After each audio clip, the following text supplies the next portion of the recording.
Welcome to Luca and Miguel. Enjoy the video. In this video, I will explain how much it costs to make an iPhone in China. We will break down the various expenses involved, from the raw materials to the final assembly. Understanding these costs helps illustrate the complex global supply chain.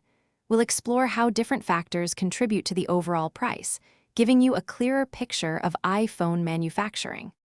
The largest portion of an iPhone's manufacturing cost comes from its components, known as the bill of materials. For a premium model, this can be approximately $500. Key parts like the high-resolution display and sophisticated camera modules are often the priciest. Additionally, the custom-designed processor, along with memory and storage, add considerably to these material expenses. When it comes to assembling an iPhone in China, the labor costs are surprisingly low per unit. Estimates suggest assembly expenses typically fall between $12 and $30 for each device. Workers on the assembly lines earn around $3 to $4 per hour.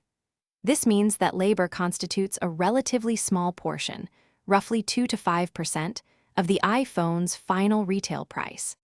While the direct manufacturing cost, encompassing materials and assembly, for a high-end iPhone might be between $500 and $600, this is not the full picture.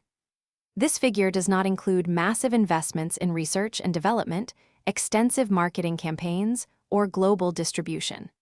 Consequently, Apple achieves substantial profit margins, frequently over 50%, on each iPhone sold. Thanks for watching and please subscribe. It's the best investment you'll ever make.